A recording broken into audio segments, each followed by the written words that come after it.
Mapusa urban cooperative बँकेच्या share holder आणि डिपॉझिटरांनी मान्यताय दिवनपासून अजून बँक मॅनेजमेंट विलिनीकरणाक पार्टनर थारावपाक अपेशी।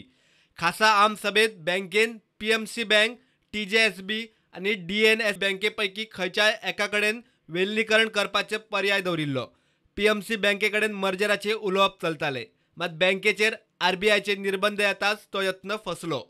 सुत्रां सांगतात त्या प्रमाण आता म्हापसा अर्बन कोऑपरेटिव्ह बँकेचे टीजेएसबी बँकेकडेन उलोवप चल्ला, मात बँकेक नोव्हेंबर मेरेन विलीनीकरण करूंक अपेस आयल्यार आरबीआय तांचे लायसन रद्द करूंक शकता। सुत्रां सांगतात त्या प्रमाण विलीनीकरण करूंक आनीक वेळ मेळचो म्हूण म्हापसा अर्बन खंय सहकार निबंधक आणि आरबीआय कडेन पत्र व्यवहार करपाची आसा। हे विशीं प्रुडंटान म्हापसा अर्बन कोऑपरेटिव्ह बँकेचो संचालक गुरुदास नाटेकाराक विचारले। ताका सरकारा कडच्यान सहकार्याची अपेक्षा। आणि आता घेता इनिशिएटिव्ह, पण ही बँकेकडे जायत दिले, पण हे जमले यांच्याकडे जाणे स्टाफाची ग्रॅच्युटी बी आमच्याकडे आसा दिवपाक। आणि आता आम्ही पळयतात ते ठाणे न्हू सहकार बँक, त्याचे कितें जाता ते पळोवया न्हू, लायसन काढू शकता ते आरबीआय। समज लायसन आरबीआयन समज लायसन काढलं बँकेचे मागीर ते ॲडमिनिस्ट्रेटर नेमतले अशें दिसता म्हाका।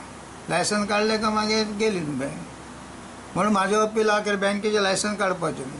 महाराष्ट्र या पंजाब महाराष्ट्र काढला तेंच्यांनी ना न्हू, आमचे हे अपील आहा आनी मागणी आहा गोंयचो जर सगळे जर हे उरतले कॉपरेटिव्ह फील्ड उरोवंक जाय जाल्यार हे गव्हर्मेंटान इनिशिएटीव्ह घेता।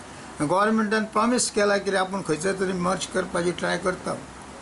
एका कदाचित तो पिरियड जाले त्या पिरियडान जायना जाल्यार आरबीआय आपले कितें घेवं येता तेंच्यांनी एक्शन। एक वेळ आरबीआय जर कळ्ळें गव्हर्मेंट गॅरंटी दी आरबीआय आपले रिलॅक्सेशन करूं येता। प्रुडंटा खातीर सिनियर रिपोर्टर महेश गाडी आणि श्याम सुंदर फट्टे।